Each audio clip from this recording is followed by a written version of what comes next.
Hey, I'm Chris Murphy with Murphy Brothers in Boonville, Mississippi. I'm here with another walk around video. Again, a walk around video is not a sales pitch. This is showing people that's already got a tractor like this, certain models, what to expect, where to check grease fit, or where to grease fittings, how often to grease, engine oil dipstick, hydraulic oil, where you add. Just give you a good walk around. When you buy a new tractor from us, at least, we do a walk around with every sale. That way we're going to try to familiarize you some with the tractor you're purchasing. We're also going to go through the operator's manual and show you some stuff there too. But a lot of times we get a call and there's a little communication lag there, so hopefully this may help that. If you're looking to buy a tractor like this, this is good information. If you came to my lot today and you were looking at this tractor, I'm going to go over this tractor pretty much the same way as when you're looking at it as after you buy it. So like I said, I just want to show you a little bit about it. This is the Mahindra 6065. If you were looking at a 6075, it's the same tractor. You can't tell any difference unless you can see the number that's on the hood. You got a 61 horsepower in the 6065, 71 horsepower in the 6075. This ain't no compact tractor. This is a heavy built tractor. Like I say, this is my favorite Mahindra tractor in the game, at least this series. I like the 65 and the 75. But let's get started on our loader like the rest of our walk arounds. Try to keep everything uniform so everybody can kind of keep up. Universal skid steer attached, quick attach on the front. The loader itself is quick attach off and on the tractor. Yet again, no tools to take off the loader or the bucket. You've got the two levers here to pull up to release your bucket. Where this pin is moving in and out right here, you definitely want to keep that clean. Doesn't hurt just when you're just walking past the tractor just to work those. When you hook up an attachment, you want to make sure that wedge pin down here is actually making a good positive lock right here. You want that to make sure that that is going in there, because if it's not, you raise it up, that attachment could come back towards you. So you don't want, or drop off on somebody down here. So just be careful when you're hooking up on anybody's tractor or any other piece of equipment. Safety is always got to be number one around equipment. So very easy to change your universal skid steer attachment. Universal skid steer attachments will fit to that coupler. Again, check with your dealer, check with me, whatever. As far as hydraulic functions, what attachment will be performance matched to your tractor, okay? This is a bigger tractor. It's got more hydraulic flow than a smaller tractor. It may do more than a smaller tractor. So you just got to performance match the implement to the tractor just like you do on the back, okay? Now, on your loader, you've got grease fittings on both ends of all the cylinders. Anything that moves on that loader, you're gonna have a grease fitting. Got one in the ends on some of them, but if you don't see one in the end, it's gonna be somewhere where you can grease it, because if it moves, it greases. Grease them, in my opinion, about every 10 hours. You can keep up with 10 on the hour meter very easily. You're not gonna over grease your loader. What you're doing is you're pushing out dirt and grit and putting fresh grease in there where it works, and hopefully lengthen the life of the material that the pin is in and the cylinder where it's running in. So grease your equipment like you should. While we're talking about greasing, on this front axle, you do have a grease fitting right here to grease for your kingpin. You've got a grease fitting right back here on your rear trunnion. Your front trunnion you grease from the other side, but both the front and rear trunnion where the axle pivots this way on these two bearings. You got to keep those greased as well. Now, as we move back, you can start to see how heavy the loader frame is on this tractor. It's got such a heavy loader because it's such a heavy tractor. Another thing on this front axle, it's got an outboard planetary instead of having a drop planetary with little smaller gears and that kind of stuff. This is a tractor. I like this tractor right here. When you get ready to take your loader off, all these are color matched: blue to blue, green to green, yellow to yellow, red to red. Very simple to take the loader off. Again, no tools. The big trick on that is firm, flat, level ground. Another thing I like about this tractor, you got ground level fueling. You don't have to hoist your bucket way up. You do still have a strainer in here. When you buy your fuel, buy fuel where they sell a bunch of it, put it in a good clean container, use the strainer. I have found acorns, shop towels, fishing floats, handfuls of molded material out of gas jugs. I say this on every video. don't put dirty fuel in your tractor. It will save you a headache down the road, okay? Let's move on back to the hitch.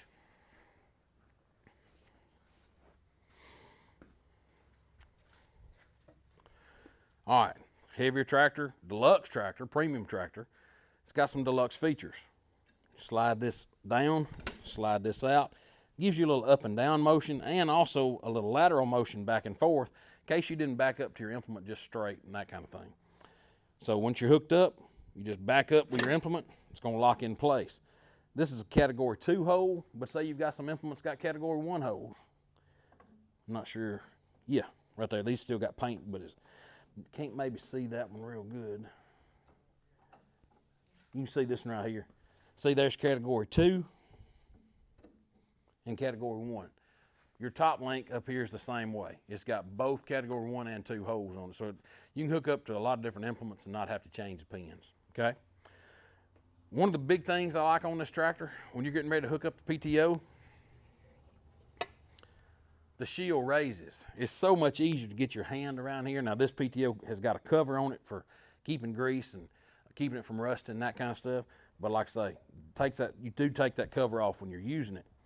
Another thing, you've got this lever right here. It's got a yellow knob on it. Generally when it's yellow, it's got something to do with PTO, just like the switch. You can choose 540E, neutral, or 540 PTO. In neutral, you can twist the shaft in the back of the tractor instead of having to twist your cutter around. Especially on a tractor this size, you may be using something like a 12-foot batwing cutter. You know, you can't turn that PTO shaft by hand, so it's very difficult to get it lined up. With that in neutral, you can twist this by hand and easily spline up your PTO shaft, because a lot of those shafts are heavy, they got CV joints and that kind of thing, and you can't hardly do that. But you can line this up here, slide it right on. Now, you do have a very heavy drawbar. You can remove these 2 pins, slide it over. It is what you call a swinging drawbar. It does come with a hammer strap, but it's got 2 bolts. If this hammer strap was in the way, you would take the 2 bolts out, put it back in if you ever needed the hammer strap. So it comes standard with that. Now, it does come with a hook to hold your top link up out of the way. I'm gonna let that down for right now so you can see you've got 2 sets of valves. They're numbered. This is the second set, this is the first set. These 2 go together, these 2 go together, not up and down, okay? Got a work light on the back, got a switch on the dash for that. Not sure if you can see how well you can see. Very heavy stabilizers on this unit.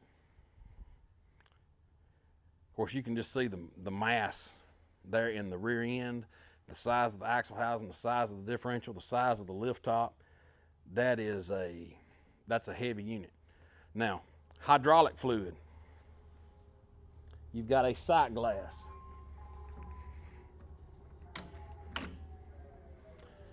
Got a sight glass right here. Transmission oil, hydraulic fluid, all of it runs together right there. You got a breather up here and you'd unscrew that and that's where you'd fill it.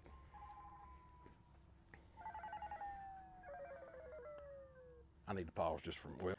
Now, you do have handles on both sides. You do have grease fittings. That's just the stop. Yes, it does have a grease fitting right here, but you can raise this up and turn this to level your hitch arms, to make one side higher than the other. If you're hooking up and your implement is sitting maybe in a low spot, you need to adjust your hitch arms, you can adjust either side. Now notice there's a notch here and there's a plate. That notch should go down on those ears, keep it from vibrating around. I think that covers everything on the back. Let's go up to the operator's platform.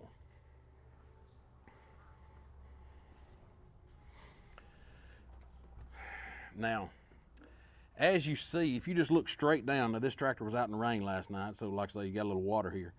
But you've got a nice flat platform here it's very comfortable for any operator. When you go up here, you have got your remote levers. You got number 1 and number 2. Now, if you notice, either one of those will go into constant flow, okay? What that does, if you turn that on and leave it, it's gonna stay pumping. So you will need to bring it back to neutral on each one of them. You've got your position control for your 3-point hitch up and down, and your draft control for your depth control. Position control, as you go down, if you want it to drop slower, this is your drop speed control here. It says fast and slow. Screw it in for slow, screw it out for fast, just like on any other tractor. It's just in a different location. Normally they're here, but this is easier to get to right here. You don't have to worry about hitting it with your foot. Now, this is your PTO switch. To turn that on, you push it down, you twist it on, and it comes back up. To turn it off, you push down here. Now, that yellow knob over there, remember that's got to be in gear before this switch will work. You got to be in 540 or 540E. I prefer 540. I don't like to lug a tractor in 540E, but it's offered. Okay, turn off just by pushing down. Push down, twist, and it's going to raise up, and that's on. Very simple right there. Now on your position controls, you do have a bottom limit. You can adjust down here and bring that up. Makes it much easier to stop at the same spot. Again, I always brag on Mahindra seats. Very nice seat. It does recline somewhat. It does fold forward. Fore and aft is controlled here. Suspension is controlled here. Armrests do fold up out of the way. Now, differential lock makes rear end pull positive traction. Your 4-wheel drive lever, easy to see. It's actually molded in here on this piece. Back like this is 4-wheel drive, down's 2-wheel drive. That's not for your foot. Don't step on that. You'll break it. Don't do that. Work it with your hand. Doesn't go into gear. Like I've said in other videos, the gears may be like this. Go forward or backwards a little bit. They'll line up and go right together. Alrighty. Right here on your transmission. This is your speed transmission. You got 5 gears. That lever over there is your range transmission. You've got 3 ranges. So that gives you 5 speeds in each range, which is 15 forward, 15 reverse, because this is a power shuttle. I'm going to show you that lever in a minute. So you got 15 forward, 15 reverse gears. And of course you do have a foot throttle here. Whenever we sit down in the seat to show you the rest of it, you'll see the hand throttle as well.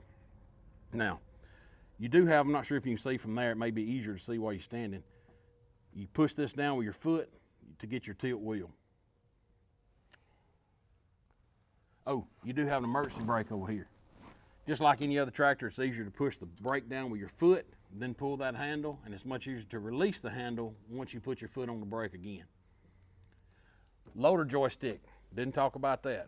Easy to get to from the operator's seat. It does have some buttons up here. Those are used as options there. Yep. All right, your loader joystick, you definitely, just like all the Mahindra loaders, you do have pressure down, and you can actually go past that to a float position. That's going to let just the weight of the loader ride on the bucket. You can still curl your bucket or dump your bucket, make it more aggressive or less aggressive for back dragging. Take it out of the float position, just bump it back. Now you got regular function, okay? You do have a lock where if you got the loader up, this will lock the joystick, keep it from moving. But if you're going to be under that, make sure you've got some sort of scotch between the base of your cylinder body and the base of the loader there to keep it from coming down on you. Because just because this is locked doesn't mean a hose couldn't blow off, or weird things happen. So don't put yourself in danger right there. All right. Once you have a seat, let's talk about some of the controls up here. Like I say, mash your tilt wheel, and we'll pull that to you. All right, release your foot. Now that'll hold there. Right here you do have headlights, turn signals. Again, on the tractor they don't self-cancel, so make sure that you turn that back off. You do have your work light switch over here. Your throttle on this side. And your shuttle shift. This is a power shuttle. You can see where I pull it up towards you, then go forward for forward. It's got an F. Pull it up, go back to neutral, pull it up, go back to reverse, okay? You do not have to clutch when you're working the power shuttle. You can use the clutch if you'd like, but you do not have to clutch just on the shuttle. Now your range and your speed, like I say, you may have to clutch and stop or you will have to clutch and stop when you're shifting the range, but your speed transmission is synchronized. You mash your clutch, but completely before you shift the speed transmission.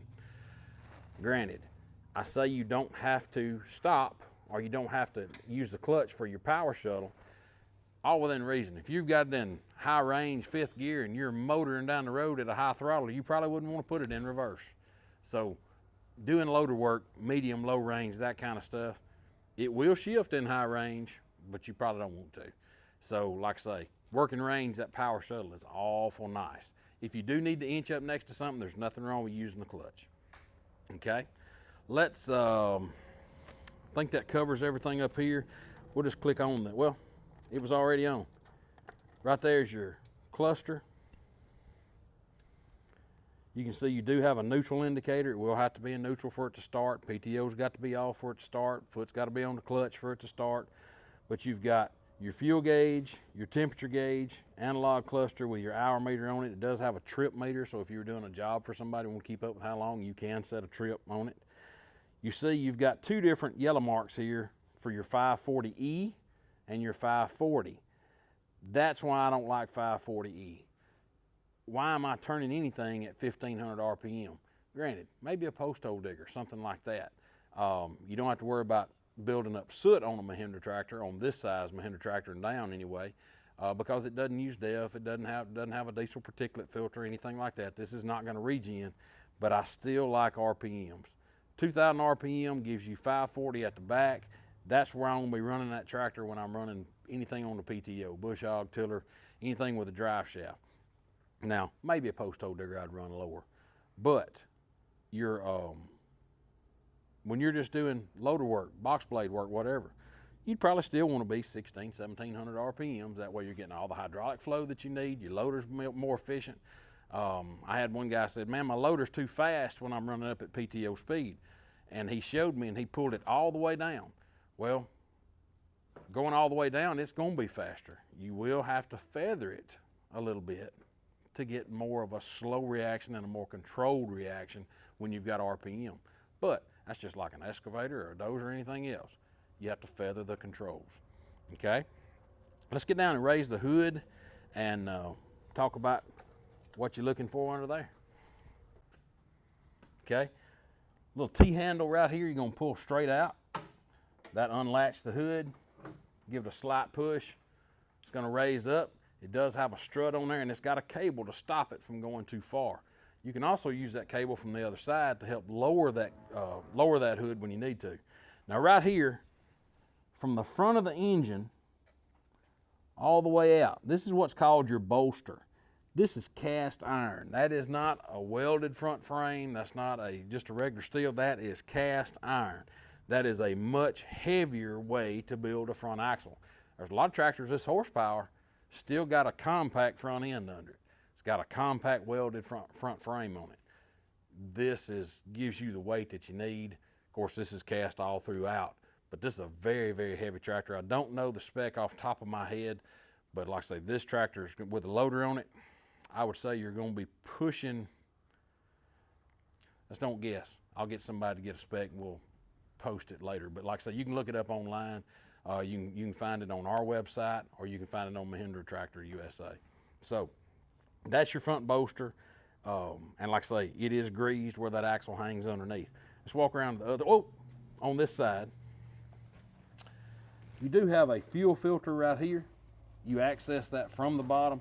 It does have a primer here on there, so you can prime it back up, pump if you got, say you had water, algae, that kind of stuff in your fuel and it collected in the fuel filter. It's got a drain on the bottom of that. Well, if you take the drain open or open the drain, nothing comes out. You may have to prime it, pushing it out with that. When you got good clean fuel coming out, you can shut it back off. Now granted, eventually you'll have to change that fuel filter because it's only going to hold so much material, saturate so much water, hold so much foreign material. So all that being said, this is your fuel filter. Right here, this is the pump base, filter base, and the filter is right under this. It's got a guard here to protect it, but you can still get it. You can still get in there to drain that. As far as anything else on this side, all the engine oil dipstick, engine oil filter and stuff's on the other side. Now you can see while we're here, Your air filter is very easy to access right here from this side. Uh-oh, where's the battery? This tractor's got a hand crank. No, I'm just kidding. The battery on this tractor is right here under the step. Very nice setup. You pull 2 linch pins here. That step is going to fold down. And then this battery tray, you've got a wing nut here. You can let that pivot out here to it so you can get to it. You don't have to worry about picking that battery up into the floor pan or anything like that. Very nice. Of course, you do see a toolbox here as well. Now, engine oil fill, engine oil dipstick. Your engine oil filter is right below the dipstick. Still want to brag on this loader frame. Look how heavy and thick. Very heavy, very long step, and the loader is tied all the way back to the back. Like I say, very heavy tractor, heavy components. These tractors do have a 5-year warranty when you get to a tractor this large. That warranty is broke down. You need to look at the Mahindra warranty policy. But in quick terms, your loader, your attachments, your implements, that's covered for a year. First 2 years, 2,000 hours is machine warranty, front to back, top to bottom, except tires, battery, implements. Those are all a year. Third, fourth, fifth year, 3,000 hours is powertrain. What's inside that engine, inside the transmission, inside the differential, inside your rear axle housings and front axle housings. Not your alternator and starter. A lot of people get confused with that. That's not accessories on the engine. That's during the first 2 years. On the powertrain warranty, it's pretty much your hard parts inside that engine, not the accessories. One more thing I want to talk about right here. You do have a metal screen that you can slide out in the field. Now granted, with a loader up, you can slide this all the way out, shake it out, and wipe it off. Yet again, I always tell people, you got to wipe the grills off too, because that's the first place all the debris is going to stop. The finer stuff's going to get to here, and the finer stuff is even going to get down into your radiator, coolers, and that kind of stuff. Eventually, especially if you're running a cutter, eventually you're going to have to get in there with some compressed air and blow that out. A lot of people want to use water, which is fine. You just can't quit with water until you're done. If you just get it wet, you just made it hard and like cement. You cannot, if you use water, you can't quit till it's done. So this is the Mahindra 6065. Again, we could have a 6075 sitting here and you couldn't tell a nickel's worth of difference until you could see the number. Now granted, you'll see the difference in the horsepower when you're using the tractor, but the tractors look identical to each other. Again, the 6000 series is one of my favorite Mahindra tractors, even down to stuff like this. We didn't even talk about this. These links, some people call them boomerangs, on your loader. These are cast. This is cast. That's not some piece of weldment that somebody welded together and bored a hole in it. This tractor's got a lot of beef to it.